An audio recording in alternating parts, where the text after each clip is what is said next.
to Her Path Podcast, the podcast for successful, busy women looking for purpose, health, and happiness. Today, we are going to talk about the Motivational Triad. First, we will learn what is the Motivational Triad, and then we'll explore why understanding it is the secret to all success in reaching every goal you have. And finally, we'll show you how you can use it so you can change your life and you can reach your full potential and create the life of your dreams. Are you ready? Let's get started.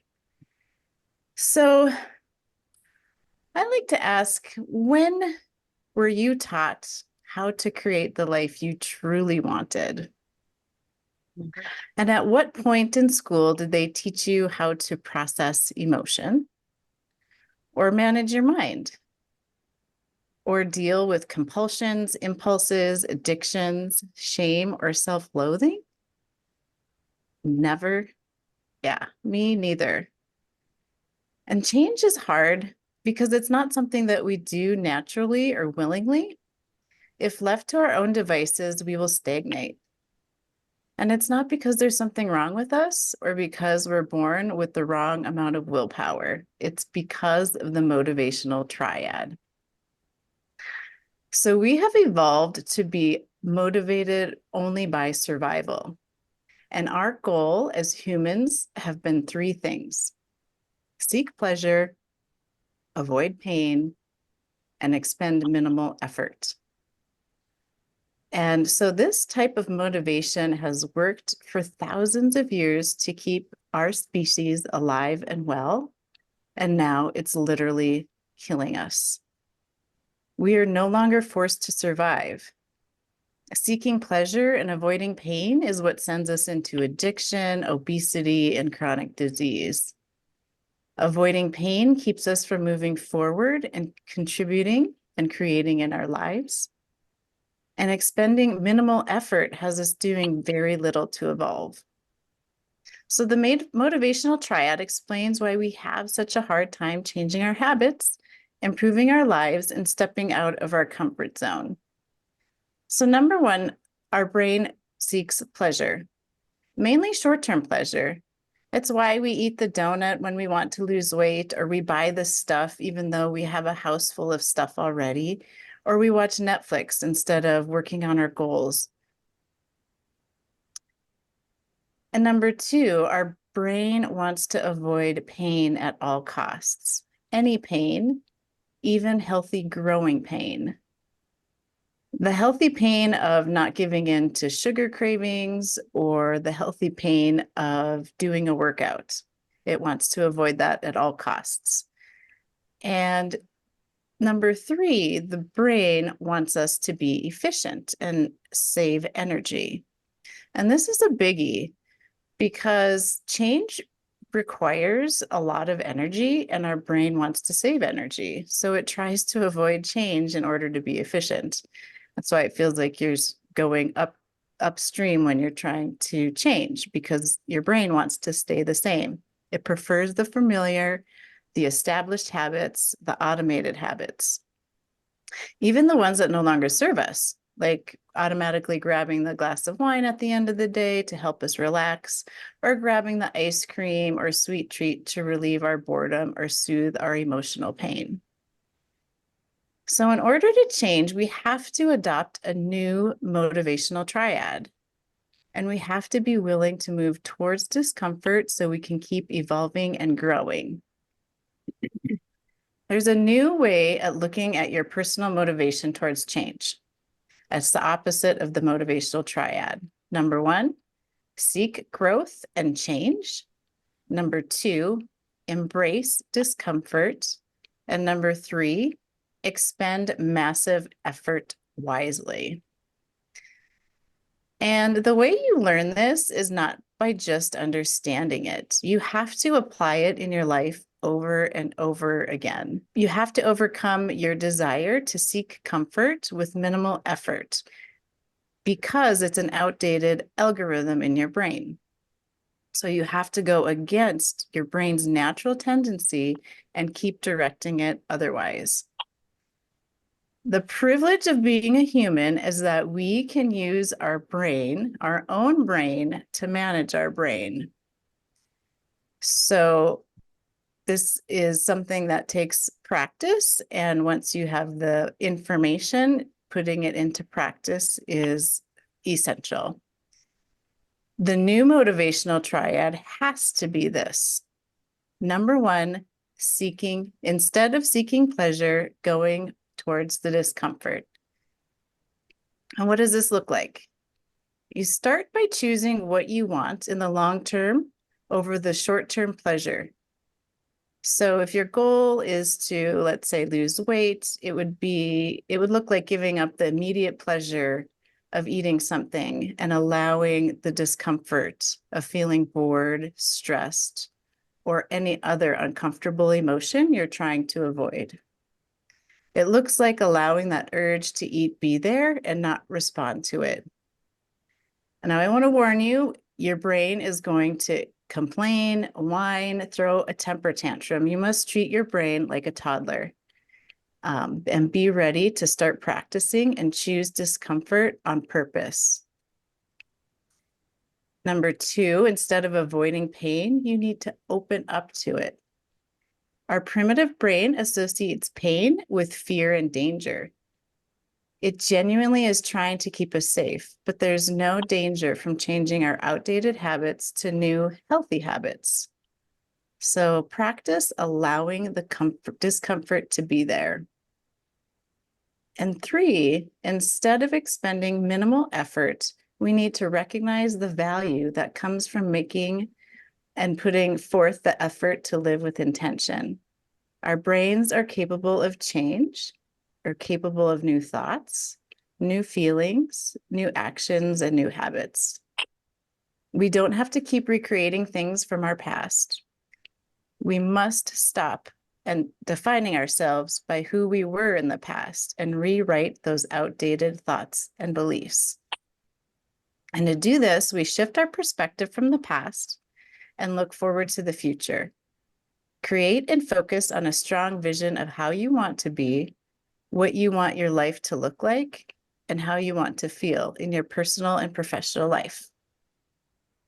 So, my friends, I would love for you to share how learning the motivational triad has impacted your life and how it has helped you change something about your life you once thought was impossible, and now it's just who you are. So, Nancy, I'd like to start with you. So when I first learned about the motivational triad, it felt like huge relief because I'm like, everything I'm experiencing is totally normal here.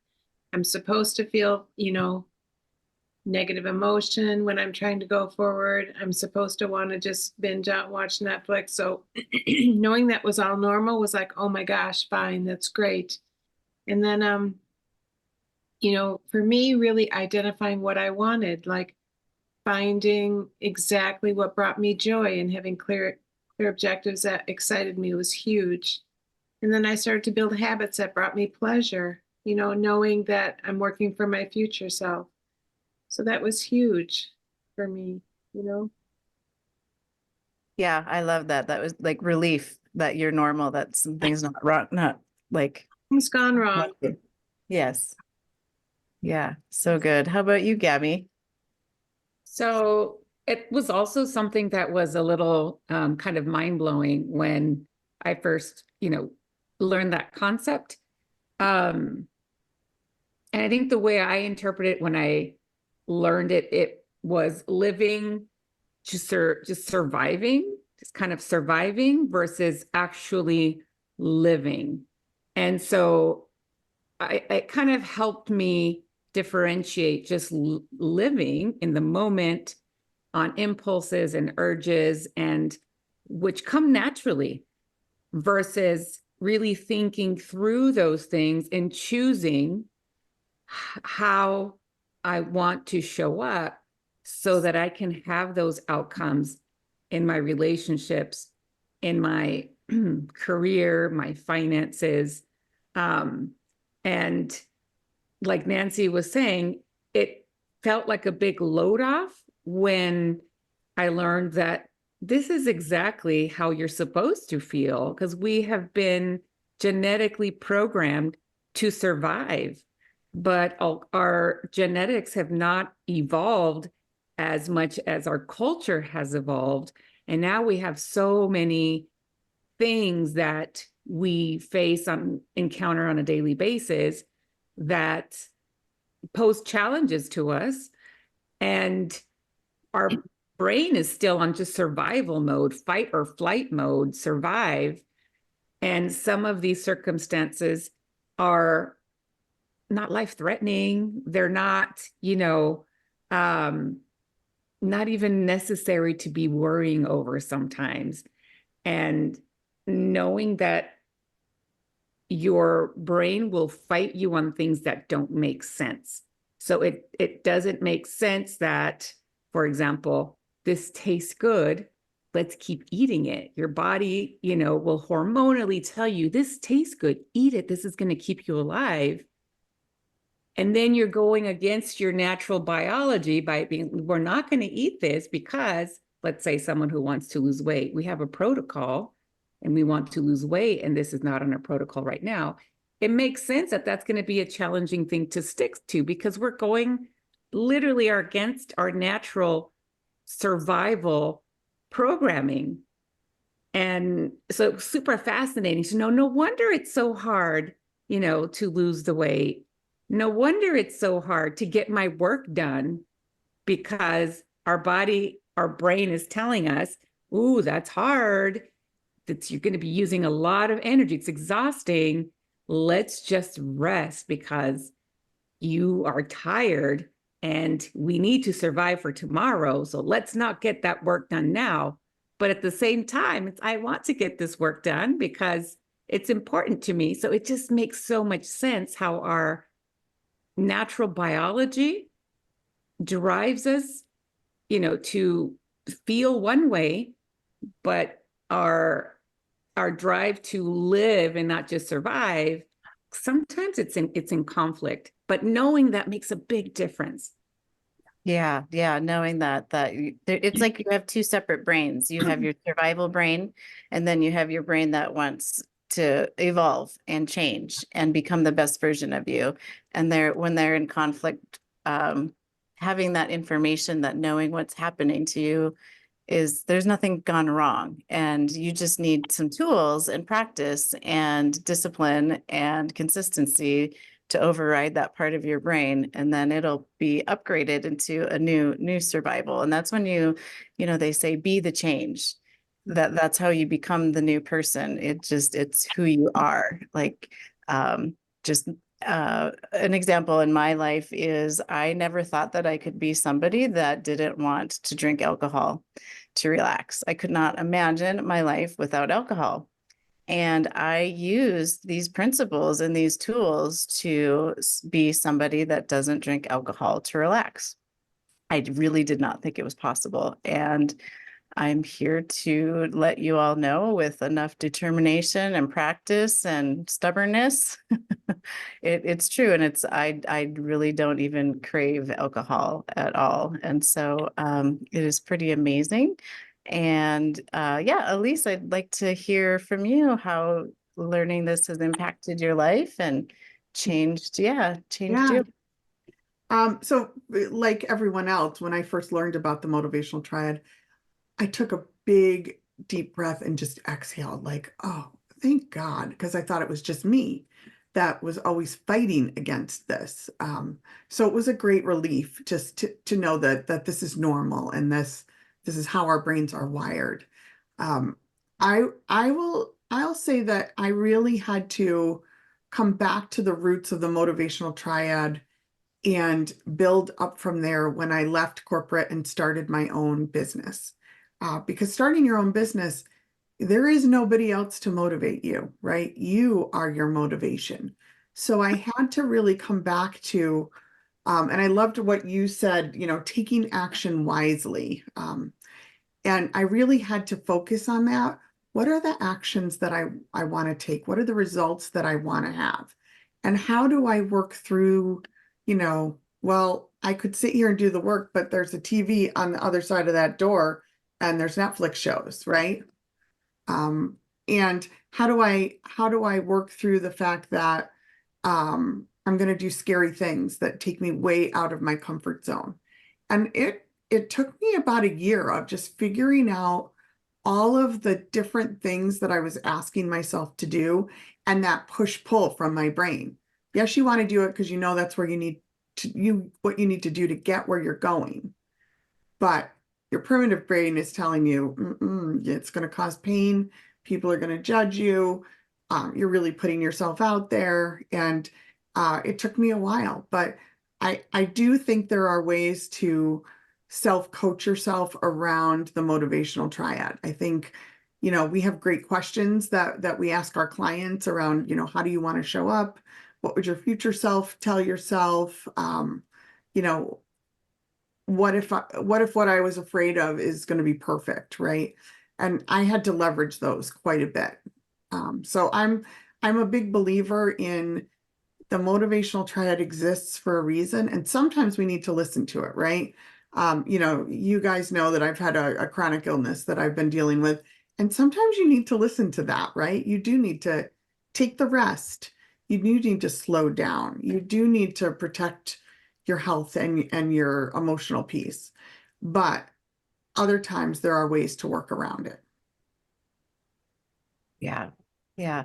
And I think as women, successful women, we are used to setting a goal and going forward and meeting that goal. When it comes to habit change, it's a little different.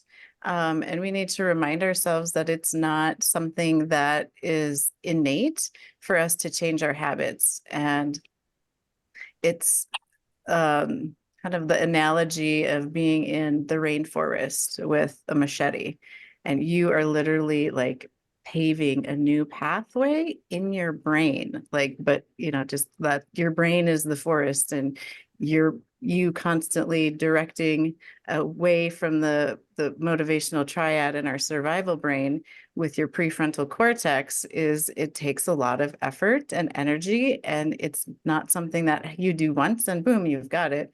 Yeah. It's And then your over. brain's constantly telling you, but that path has been cleared already. Let's just go down that path that we're used to Yes, taking. Why are we taking this hard and, bushy pathway? Let's just go where we're used to going. exactly. I know. Why not? And the why not? That's when you have to remind yourself of why. Yeah, like Simon Sinek, I think is how you pronounce his name. Like your why. Like, why are you forging this new path? Like, what is it on the other side? Like, is it worth it? And it has to be. Like, your why has to be worth all the effort and energy to forge that path. Yeah. And it's going to take time to clear it out. And then sometimes you're going to take the path that's already been there, and it's okay. But having already started those changes and those habits will get more second nature over time, over repeat. And yeah, so I love that analogy that you gave about that path, because I totally can see it. Yeah, and I want to speak to your point of sometimes we are going to go back onto the easy path several times, like a lot of times. And in those moments, like you said, it's okay, but that's where, developing that self-compassion for ourselves, that instead of beating ourselves up, just wiping yourself off and getting up off, and pick up the machete and go after it again. And knowing that, it's okay to go onto the path that's, well trampled and easy for a minute. That has to happen in order for us to appreciate the growth and how far we've come. I think it's more than just okay. I think you need to have, it's kind of like a safety net. You can't live in machete world the whole time, right? You can't live in that fear and that stress. And yes, it's good to be there and we need to be there, but we also need to have those safety paths that we can go back to and just be for a little bit. Yeah, like the two-step, like 2 steps forward, 1 step back. Yeah. 1 step forward, 2 steps back. Just like Yeah. this dance of life and how we grow and evolve. And if it were easy, it wouldn't be worth it. Like my mom always said, like anything worth doing is not easy. And I love that. Yeah. Yeah. Any other thoughts on the motivational triad or tricks that you have all used? Yes, Well, Nancy. one of the tricks I used, and you guys know I like to use humor. So I like to call my lizard brain, or my amygdala, I call her Lizzie. And then my prefrontal, my higher functioning, is Amanda. So I always know when Lizzie is running the show, and I'll have a talk with her. I'll ask her what she's afraid of, just being very compassionate and kind. And sometimes I'll throw some humor in, like, okay, you're not going to die. It's going to be just fine. And so I think for me, that's helped a lot. Just recognizing when Lizzie is in the driver's seat, and I'll say, okay, you can't drive today. You can come, but you can be a passenger, but you have to be a quiet passenger. So for me, that really helps to identify those two parts of my brain. I love that, Nancy. That's really good to personify the two different types, and putting Lizzie as the toddler. Like, I hear you, I love you, I understand, and you're gonna sit in the back seat and be quiet while I drive the car. You And don't know just how to knowing- drive yet. Just knowing that she wants me to be safe, being Yeah. really compassionate and curious, I think has really helped me a lot. Yeah, that's great. And you're so kind to Lizzie, right? You're never Right. mean to her. You're kind to her. And I think we can get caught up in that blame and shame and putting down that normal, our triad. It's normal, right? But we can put it down, and that makes the whole thing harder. Um, So I love that you're kind. Yeah, you don't get anywhere with the critical inner talk at all. Yeah. So true. For All me, right. what helps me is like the planning ahead of time. Especially like I give the example of meal times. I've 4 kids, and I don't want to do fast food or takeout or restaurants a lot. So I have to plan ahead of time my groceries, the meals for the week, so that when I'm driving home after a stressful day at work, my impulse to just get something quick drive through somewhere, I can remind myself, nope, we already have something at home. We already planned for this. And this is what we're going to do. And so that makes it so much easier for me when I have already that plan ahead of time, so that I can override that instinct, that drive to just do something quick and easy. But it's not what I want to do for my family.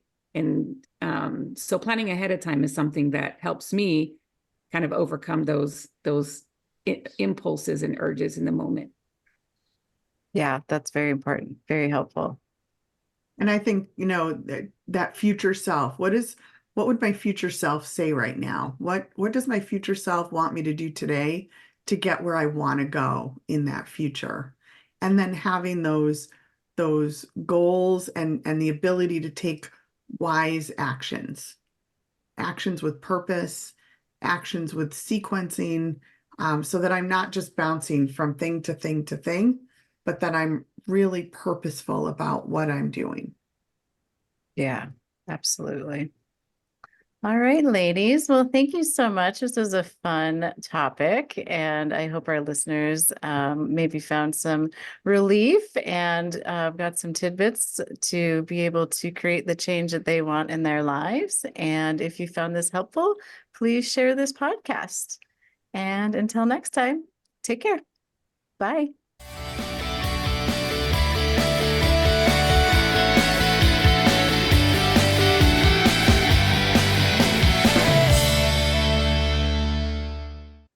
Hey, one more thing before we leave. This podcast is for informational and entertainment purposes only. We are certified professional coaches, but this broadcast is not a substitute for medical or psychological advice. Okay, thanks for listening. See you next week.